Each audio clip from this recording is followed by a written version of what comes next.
mayoría de los compresores que se utilizan en la industria o utilizados en los compresores, o sea, son compresores de desplazamiento, o sea, que tienen una parte en movimiento interna, ¿sí? Por eso les llaman compresores de desplazamiento. Y dentro de los compresores de desplazamiento los clasifican en dos tipos, los alternativos y los rotativos. Dentro de los alternativos están los compresores de émbolo o diafragma también, y dentro de los rotativos están los de paleta y los de tornillo. Ahorita vamos a ver por qué les llaman de émbolo, de diafragma, de paleta y de tornillo. Entonces, estos son los compresores más utilizados, ¿sí? Y obviamente como son más utilizados, pues son los más fabricados, ¿verdad? Entonces, vamos a empezar a ver algunos de ellos. Entonces, por ejemplo, este es un compresor, ¿sí? De émbolo o de... Entonces, puede haber de compresores que tienen un solo, ¿sí? O que tienen dos, como muestra esta imagen, ¿sí? Entonces, la forma de trabajar es muy semejante, ¿sí? A como si fuera el motor del carro, motor de combustión interna. O sea, entra el aire, ¿sí? Que viene del medio ambiente, lo absorbe el compresor, entra, traen aquí una valvulita de admisión, entró la misma presión, empuja esta valvulita y se almacena en esta cámara, ¿sí? Obviamente, supongamos que este émbolo está más abajo, entonces empieza a llenar de aire toda esta cámara. Conforme hay rotación aquí, entonces se empieza a empujar ese émbolo o pistón hacia arriba, empieza a comprimir el aire que hay acumulado aquí en la cámara, va a empujar esta valvulita y empieza a salir el aire comprimido. Obviamente con una presión mayor, ¿sí? O sea, entra aire, se almacena en esta cámara. Si el émbolo está en la parte de abajo, pues obviamente se llena la cámara de aire. Cuando el émbolo empiece a girar, pues obviamente va a haber movimiento. Ese movimiento va a empujar al émbolo hacia arriba y va a expulsar, repito, el aire que hay aquí a una presión mayor, ¿sí? Entonces, aquí, por ejemplo, ya vemos la carrera del émbolo que está en la parte de arriba. Entonces, prácticamente ya aventó o empujó todo el aire que había aquí en la cámara. Vuelve a bajar por el movimiento, vuelve a bajar el émbolo, se vuelve a llenar de aire y vuelve a hacer lo mismo. Y así va a estar mientras esté trabajando el compresor, ¿sí?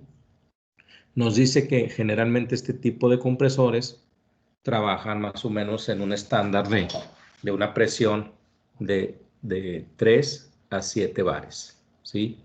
Entonces, este es cuando el compresor nada más tiene un émbolo. Cuando tiene dos, entonces pues son dos émbolos que están trabajando y obviamente está entrando aire al primer émbolo, lo empuja, ¿sí? Viaja por un tipo serpentín, vuelve a entrar al otro émbolo, ese aire que ya viene con una cierta presión más elevada, entra, vuelve a comprimir ese aire y lo expulsa, ¿sí? Y ya lo manda hacia donde se desea. Entonces, tendríamos uno que le llaman compresor de dos etapas, ¿sí? En la primera etapa comprimimos el aire y luego se vuelve a comprimir para expulsarlo, entonces para tener una presión todavía mayor, ¿sí? Entonces, este tipo de compresores son muy utilizados, son muy eficientes, ¿sí? Y la verdad son uno de los más, les digo, más utilizados. El que tenemos ahí en la escuela es de este tipo, ¿sí? Tiene dos pistones o émbolos, y funciona de esta manera, de esta forma, ¿sí? Les digo, los puede ver de uno solo o de 2. ¿Sí? Son de los más utilizados. ¿Sí? Bueno, ¿hasta aquí alguna duda? ¿Pregunta, chavos? ¿Sí? Entonces, este compresor, si ustedes lo ven, podrían decir, pues es igual al que nos mostró. ¿Y por qué le llaman de diafragma? Y al otro no. Hay una pequeña, o una diferencia. Quiero que ustedes la aprecien. ¿Qué diferente hay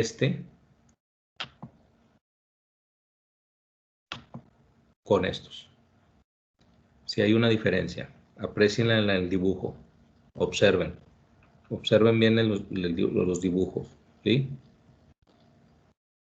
Ok, ahora les voy a mostrar otra vez esta. ¿Qué diferencia hay? Es la forma que tiene donde está el aire, ¿no, profe? Aquí. El embudo, profe. Sí. Ok.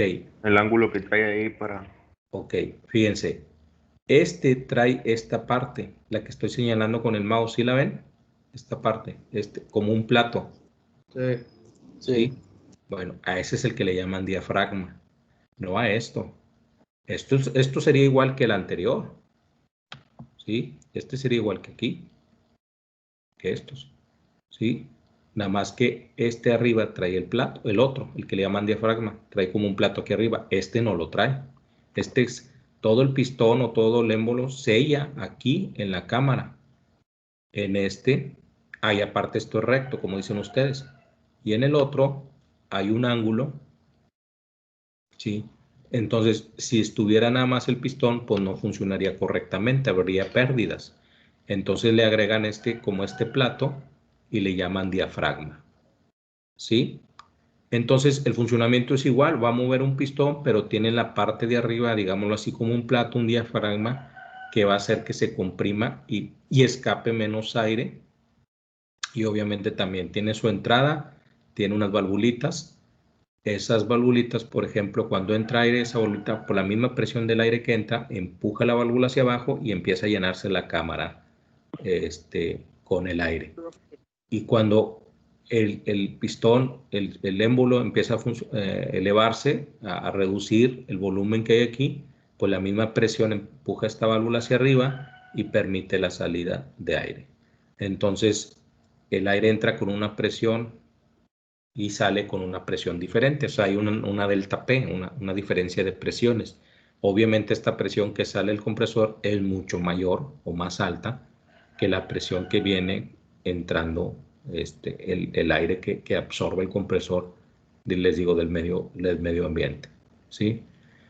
Nos menciona por aquí que este tipo de compresores manejan más o menos presiones hasta 5 bares. 5 bares estaríamos hablando más o menos de como 80 psi, más o menos. ¿Sí? Entonces, esas más o menos las presiones que maneja, les digo, el compresor de tipo diafragma. ¿Sí? Bueno, y luego viene un compresor ya rotativo, porque ya su movimiento es en forma circular. Acuérdense, en el anterior, ¿sí? El movimiento, tanto en el de diafragma como en el del émbolo o pistón, su movimiento es en forma vertical, ¿sí? Por eso estos no se les llaman rotativos. ¿Sí la diferencia? ¿Sí? Y sí, gira así, ching.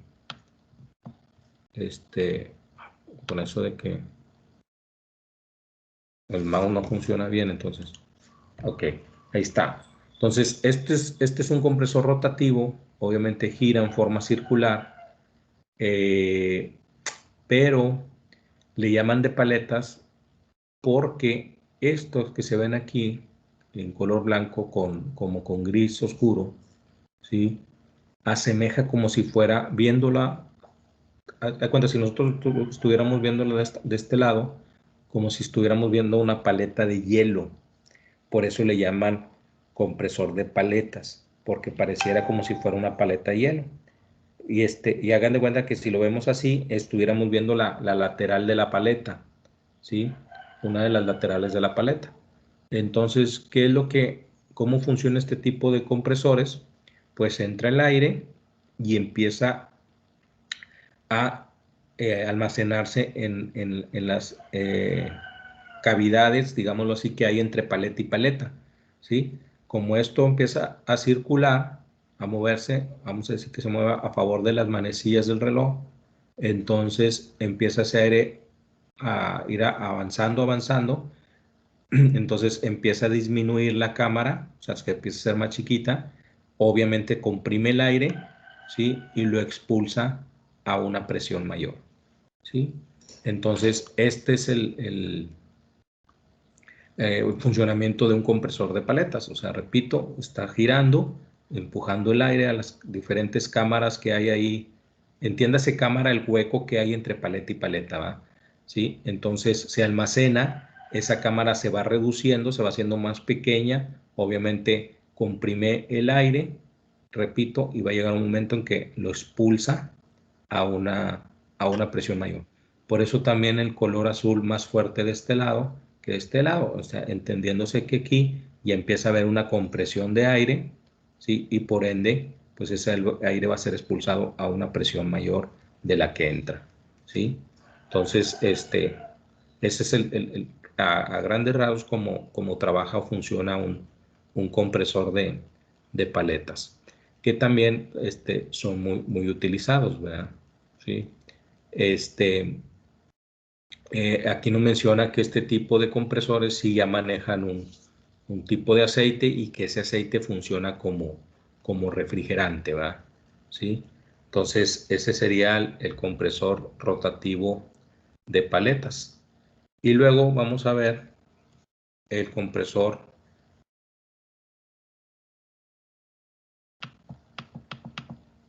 de tornillo, ¿sí? ¿Por qué le llaman de tornillo? Porque estas dos piezas asemejan como si fueran las roscas de unos tornillos. Por eso le llaman así, compresor rotativo de tornillo. Aquí entra el aire, ¿sí? Y aquí hay cavidades y ese aire se va almacenando, ¿sí? Conforme va girando los tornillos, giran de forma encontrada. O sea, si este tornillo, hagan de cuenta que gira aquí para adentro, gira también para adentro y se van encontrando. Entonces van comprimiendo el aire que hay dentro de aquí de las cavidades del tornillo y, sí, y luego se expulsa o sale a una presión mayor. Hagan de cuenta que son dos tornillos que están así. Bueno, a ver si me alcanzan a ver. Entonces uno gira así y el otro gira así, entonces se van encontrando, ¿sí? Entonces el aire que se va acumulando, pues obviamente lo empiezan a comprimir, ¿sí? Hasta que lo expulsan y sale obviamente a una presión mucho mayor con la que entra el aire, ¿sí? Entonces ese sería el compresor de tornillo. Repito, le llaman así por la forma que tiene como si fueran las roscas de los tornillos. Una de las ventajas que tienen estos compresores es que son compresores que son los que hacen menos ruido, ¿sí? Ya hemos mencionado que los compresores generalmente hacen mucho ruido, sobre todo los de diafragma y los de pistón o émbolo,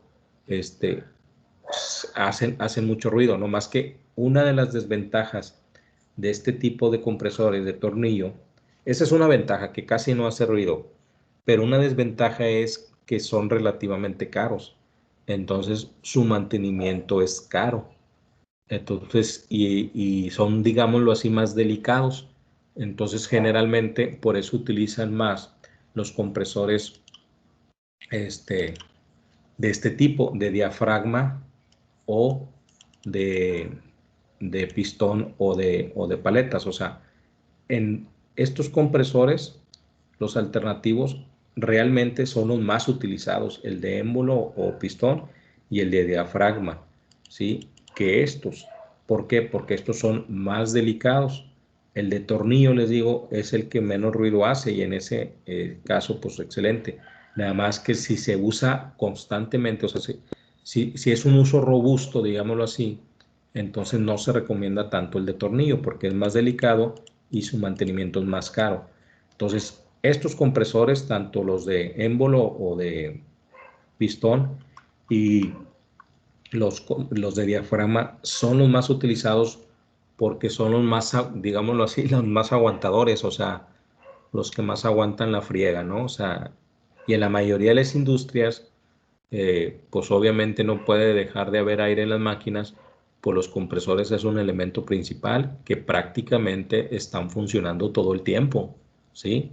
O sea, hemos mencionado que hay empresas que trabajan los 365 días del año, inclusive a veces todos los turnos, y en sus procesos pues requieren aire comprimido.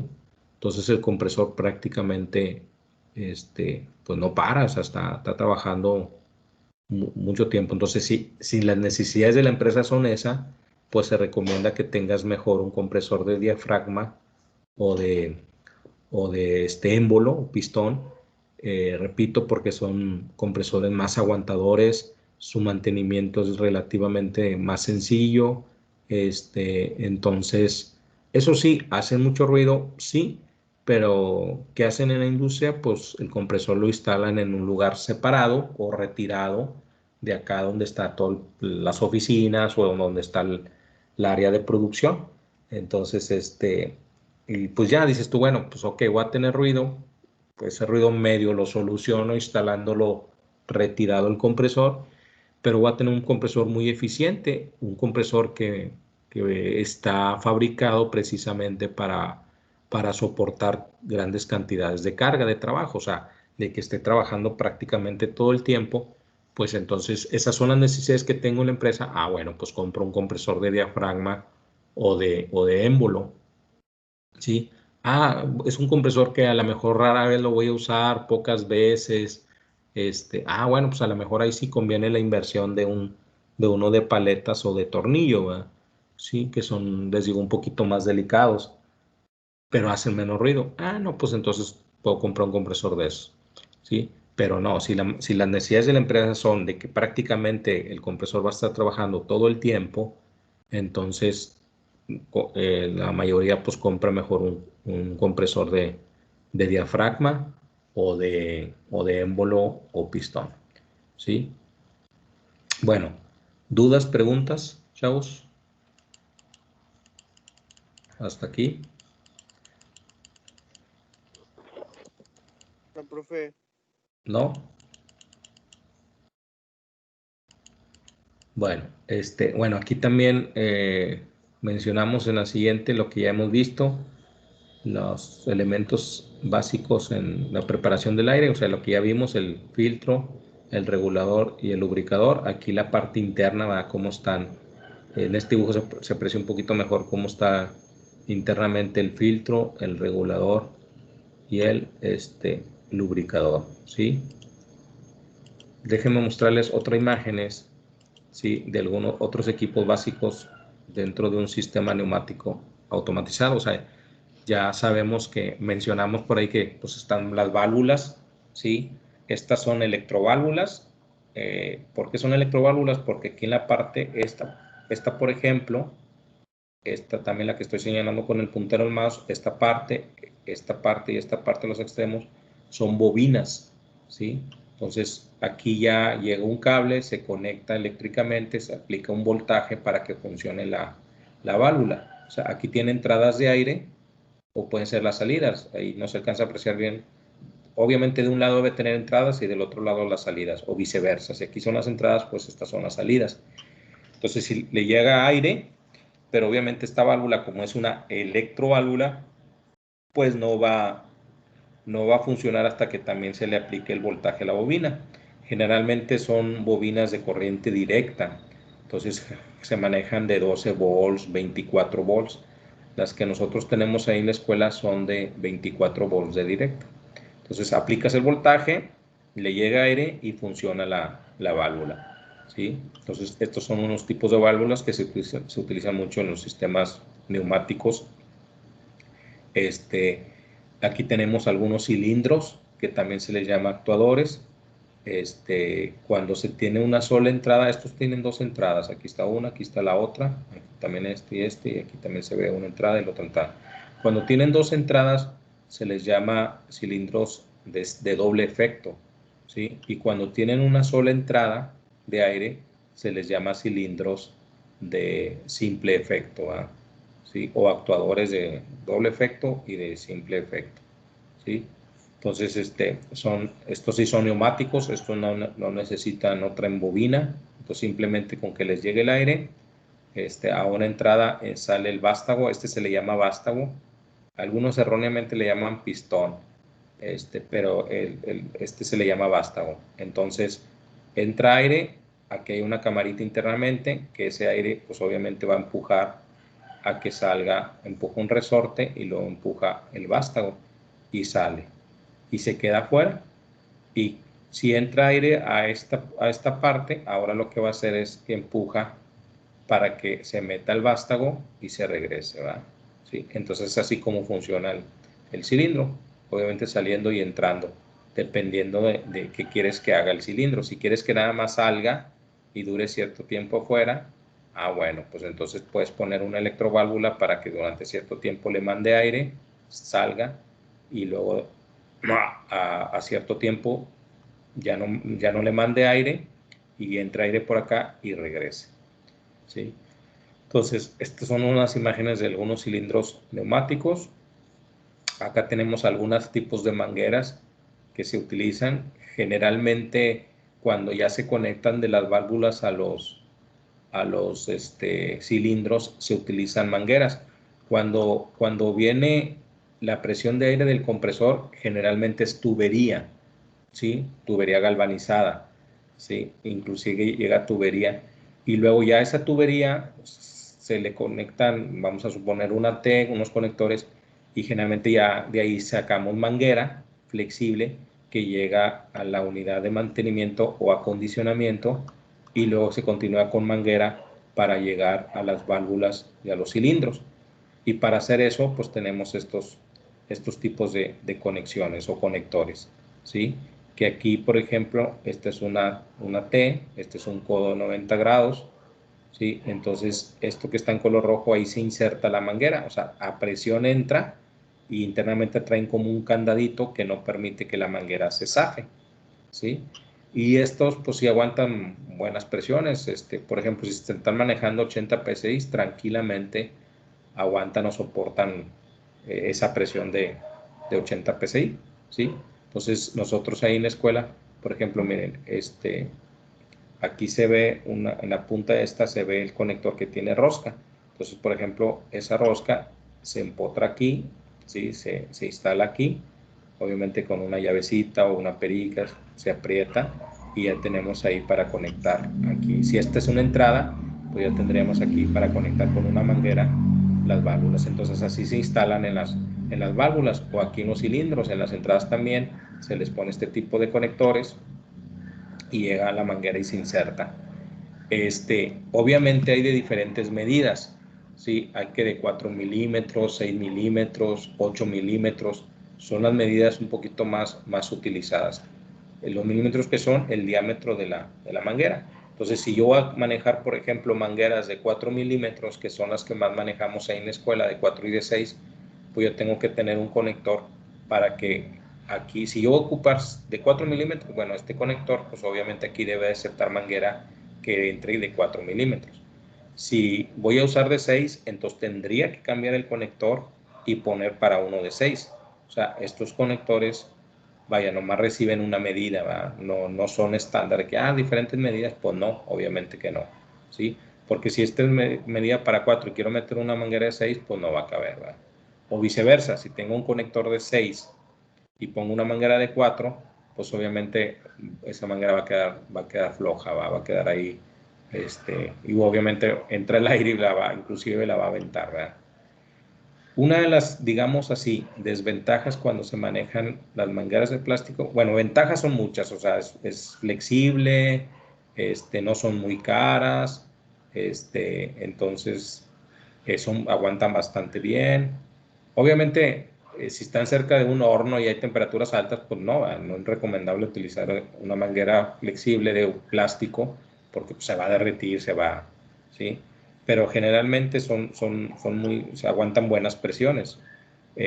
Pero una de las también, digámoslo así, desventajas es cuando se llega a zafar del conector, esas mangueras pues chicotean, o sea, da cuenta como si fuera, nosotros así le decimos mucho el término, chicotea la manguera, o sea, entonces, si esa manguera se zafa y por ahí hay alguna persona o algo, pues obviamente le puede golpear y sí le puede causar algún ahí, porque es bastante fuerte el golpeteo. Entonces, ahí en la escuela a veces cometen el error los muchachos cuando están conectando mangueras con este tipo de conectores que estoy señalando con el mouse, no insertan correctamente la manguera y al momento de aplicarle presión, o sea, abrimos la llave de la válvula que sale del compresor donde viene el aire, y como no insertaron bien la manguera, no la instalaron bien, pues empieza a hacer ese chicote, ¿sí? Entonces siempre uno recalca, muchachos, chequen bien que la conexión, o sea, que la manguera que insertaron esté hasta adentro, ¿va? De hecho, cuando uno la instala se siente como hace como el candadeo, ¿sí? Y luego uno le estira poquito la manguera y obviamente la manguera no se zafa. Entonces quiere decir que ya quedó aquí atorada dentro del conector. Para quitar las mangueras de los conectores, también ese es otro error que se comete. Muchos les tiran nada más a la manguera y no. Aquí, por ejemplo, este que está en color rojo, esto se le oprime con la punta de los dedos, se oprime hacia adentro porque internamente traen como un resortito, se oprime hacia adentro y luego ya sale, se estira tantito la manguera y debe salir libre la manguera. Si nosotros empezamos a estirar la manguera y la sacamos a la fuerza, lo que vamos a hacer es vamos a dañar el conector.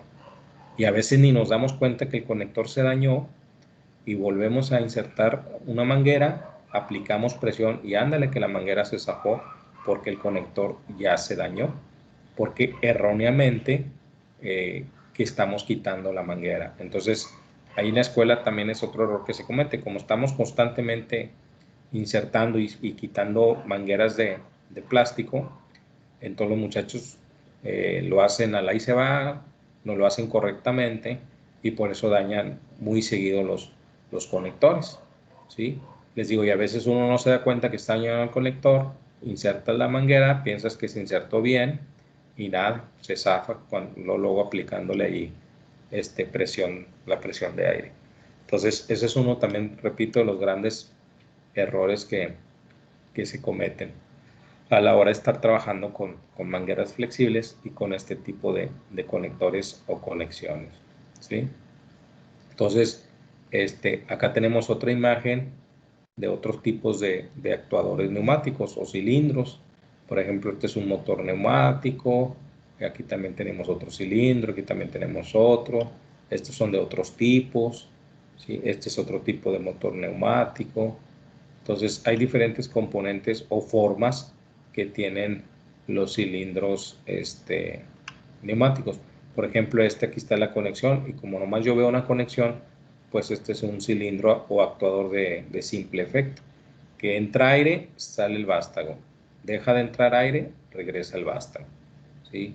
Entonces, así es como funcionan los de simple efecto. Entonces, nosotros así tenemos un poquito más parecidos a estos, ahí en la escuela, ¿sí? Pero repito, pues a veces uno se familiariza con los que hay en la escuela y piensa que son de la única forma que hay, ¿no?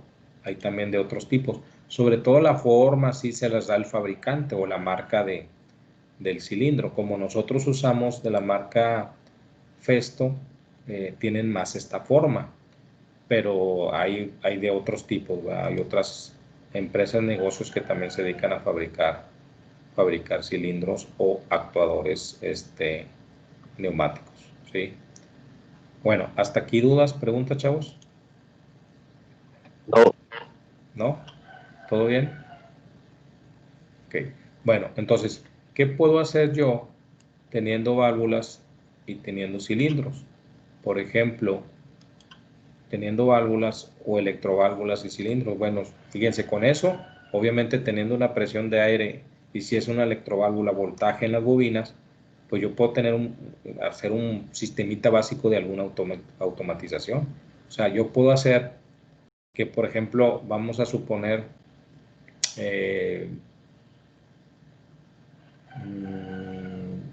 Inclusive vamos a suponer así, que funcione una banda hasta que el cilindro, cuando salga el vástago, toque la punta del vástago o casi toque, o sea, se aproxime a un sensor, ¿sí? Y ese sensor obviamente manda una señal para que, por ejemplo, empiece a funcionar la banda. Mientras el cilindro no salga y se aproxime al sensor, pues el sensor no va a detectar nada, ¿sí? Entonces, fíjense cómo con algo neumático sencillo, yo puedo tener automatizado, ¿sí? O, por ejemplo, también los cilindros son muy utilizados, los cilindros neumáticos, cuando se tiene una banda transportadora, va circulando producto sobre esa banda y el cilindro a cierto tiempo, por ejemplo, puede decir que saque un producto, ¿verdad? ¿Sí? O sea, salga el vástago y empuje ese producto o esa caja o etcétera, ¿verdad? Entonces, sí se puede hacer con pura neumática, ¿sí? Un proceso automatizado. Sencillo puede ser, sí, pero sí podemos hacer. O sea, entonces sí hay procesos industriales que interviene la neumática también en su proceso de automatización. O sea, no todo es electrónica, no todo es PLC, no todo es sensores. O sea, también hidráulicamente, neumáticamente, yo tengo componentes para precisamente tener un proceso automatizado, ¿sí? Porque a veces cuando se piensa en un proceso automatizado, decimos, ah, no, pues lo relacionamos con electricidad y electrónica nada más. O sea, ah, no, pues tenemos PLC, tenemos sensores, no, pues, y con eso se puede. Sí, nada más que también a veces también se necesita por ejemplo, un cilindro neumático o un cilindro hidráulico, se necesitan válvulas neumáticas o válvulas hidráulicas, precisamente para terminar de hacer todo el proceso automatizado, ¿sí? En la escuela a veces han hecho algunos proyectos, bueno, ahora lo hacen en integradora. eh, Antes había una semana que le llamamos la semana tecnológica, donde los muchachos tenían que hacer proyectos y y los hacían, y a veces nos andaban pidiendo ahí en la escuela, oye, ¿me puede prestar un pistón? Ellos siempre el término que más usan es pistón. Oye, ¿me puede prestar un pistón? Sí, pues era un cilindro. Es que lo ocupo porque necesito que salga el vástago y empuje esta caja o empuje esta parte, o sea, alguna pieza, no sé. Entonces ocupo un pistón, ¿no? O sea, un cilindro. Bueno, y luego, ok, ¿y luego cómo vas a mover ese cilindro? ¿Tienes aire? Ah, pues no, ¿verdad? Necesito un compresor. Pues sí, necesitas un compresor, ¿sí? Entonces, no, pues que tengo un compresor chiquito. Ah, le digo, bueno, pues con esto puedes. Sí, un compresor de 110 volts que lo puedo conectar así en un toma corriente, sí. Entonces ya ellos consiguen el compresor y ya usaban el cilindro. O válvulas también. Ah, es que necesito que cuando oprima esta válvula salga el vástago. Y cuando oprima esta otra válvula, regrese el vástago. Ah, bueno, entonces ya lo vas a medio automatizar, sí. Ah, bueno, sí. Pero sí, les digo, sí, sí con cuestiones o con elementos neumáticos o hidráulicos, se puede también automatizar. Obviamente para proyectos así como la escuela, pues la hidráulica pues es más difícil porque necesitas una bomba hidráulica, necesitas aceite, tal. Entonces pues es más, digámoslo así, más complicado. Es más fácil que tengas un compresor o que consigas un compresor pequeño, chiquito, y con eso pues puedes hacer tus prototipos o proyectos, ¿verdad?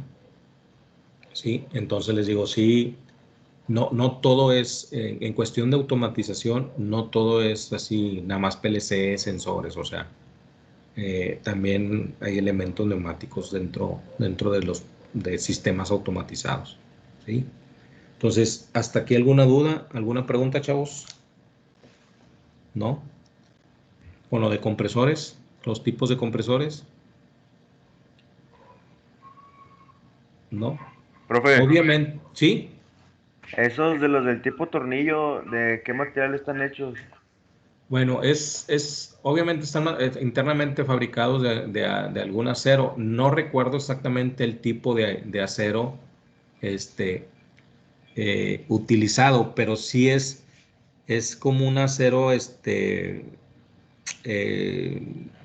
prácticamente, no llega a ser acero inoxidable, pero sí es un acero, digamos, de buena o excelente calidad en el sentido de la limpieza, ¿sí?